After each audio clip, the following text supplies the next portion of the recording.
আপনি এই মাদ্রাসার কি? আমি মাদ্রাসা খাদেম প্লাস কালেক্টর। মহাসড়ক থেকে আপনাদের এখানে এতিমদের কথা বলে টাকা তুলতেছিল, এখন আপনারা চিনেন?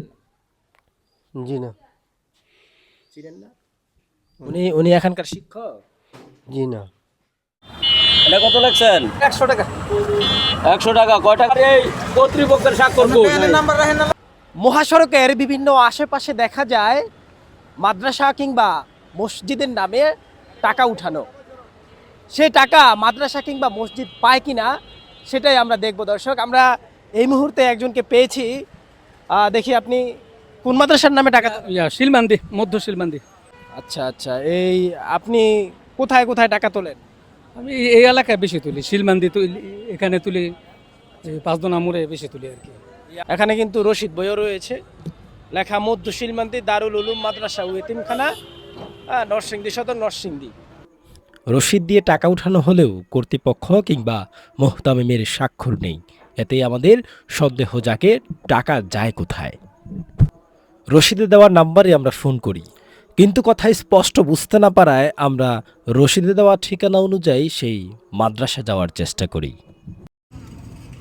যখন আমরা মুহতামিম এবং কর্তৃপক্ষের কোনো স্বাক্ষর পেলাম না, তখন আমরা যিনি মূলত রাস্তায় টাকা তুলছিলেন তাকে নিয়ে এই মাদ্রাসা কোথায় আছে সেটা দেখার জন্য আমরা এই মুহূর্তে এখানে যে ঠিকানা দেওয়া আছে সেই ঠিকানায় চলে এসেছি।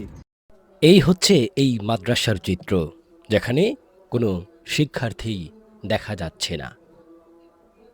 মাদ্রাসার যিনি কিছুক্ষণ আগে পরিচয় দিলেন এখানকার তিনি কালেক্টর, তিনি এখন মাদ্রাসার চাবি খুঁজে পাচ্ছেন না। ভেতরে কে আছে, কারা আছে সে অনুসন্ধান। আমরা যখন কোনো বোর্ড খুঁজে পাচ্ছিলাম না কোথায় আছে মাদ্রাসার নাম, তখন এক সাইড থেকে দেখানো হলো এই মাদ্রাসার মুফতি মোহাম্মদ কামাল উদ্দিন কাশিমি দ্বারা পরিচালিত হয়। ছাত্র আছে কতজন এখন সেটাই দেখার অপেক্ষা। সবশেষে মাদ্রাসার জানালা দিয়ে দেখা গেল দুজন মাত্র ছাত্র শুয়ে আছে। আমরা অপেক্ষা করছিলাম কখন তারা ঘুম ভাঙবে, জিজ্ঞেস করব তারা এতিম কিনা। যে এতিমের নাম করে টাকা তোলা হয়, মানুষকে ধোঁকা দেওয়া হয়, আসলে কি তারা এতিম? তাদের জন্যই কি এই টাকা তোলা হয়? কি তোমার বাসা কোথায়? মিলের পিছে বাবা মা সবাই আছে তোমার? এখানে যে পড়ো তোমার কয় টাকা বেতন দাও? 300। 300 টাকা বেতন দাও না? আচ্ছা, তোমার নাম কি ভাইয়া? তোমরা আপন দুই ভাই? 300 না 300 300 600? 600 টাকা দুইজনে দাও না? আচ্ছা ভাইয়া, ওকে, ভালো থাকো। পুরো মাদ্রাসা জুড়ে এই দুজন শিক্ষার্থী ছিল এবং তাদের কথা আপনারা শুনলেন।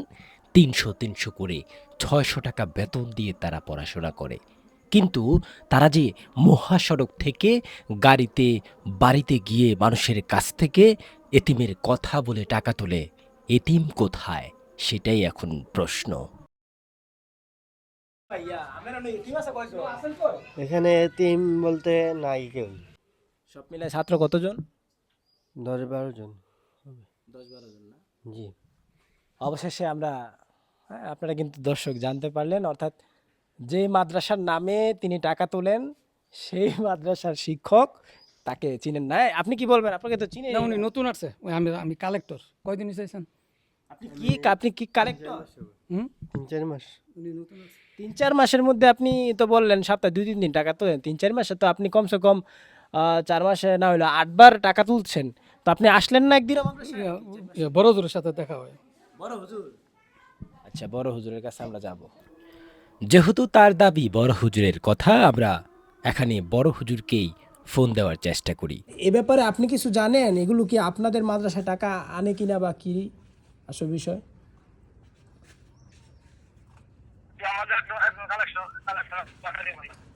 হ্যাঁ, আমার কথা বলি। জাকারিয়া। আচ্ছা, এই আপনার হচ্ছে ইয়ার মধ্যে এই আপনার এখানে হচ্ছে মুহতামিমের স্বাক্ষর নাই, কর্তৃপক্ষের স্বাক্ষর নাই, তার মানে এই টাকা যায় কই হুজুর? আপনি যে রিসিট দিচ্ছেন, রিসিটের মধ্যে মুহতামিমের স্বাক্ষর নাই, কর্তৃপক্ষের স্বাক্ষর নাই, এই টাকা কি তাহলে আপনি ব্যবসা করেন এই টাকা নিয়ে?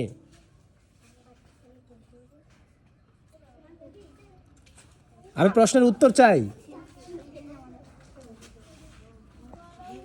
হ্যালো, না মানে কথা বলেন না কেন হুজুর? এই টাকা কি আপনি পান নাকি পান না বলেন?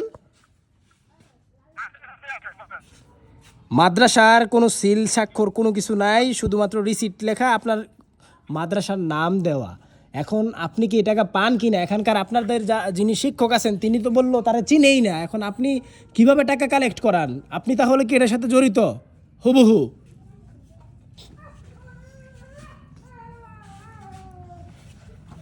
কথা বলেন হুজুর। আপনি আছেন কোথায়? আপনার সাক্ষাৎকার দরকার।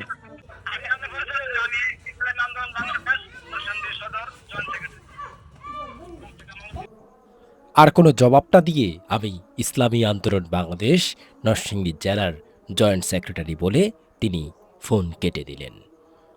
এখান থেকে স্পষ্ট হয়ে যায় এই টাকার ভাগ শুধু যিনি তুলছেন জাকারিয়া নন, এখানকার প্রতিষ্ঠান প্রধানও জড়িত।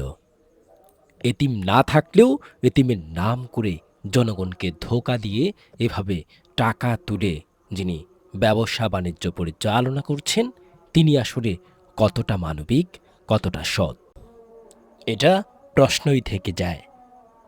জাকারিয়ার মতন আরও যদি ২০ জন থাকে, দৈনিক ৫০০ টাকা করেও যদি তিনি পান, তাহলে তার হয়ে যায় ১০,০০০ টাকা, যা এক মাসে ৩ লক্ষ টাকা চলে আসে। এতিম না থাকলেও এতিমের নাম করে যারা এভাবে টাকা উত্তোলন করে নিজের ব্যবসা বাণিজ্য কিংবা সম্পদ গড়ে তোলে, তারা আসলে কীরকম শাস্তির যোগ্য তা আপনাদের মতামতের অপেক্ষা করছি।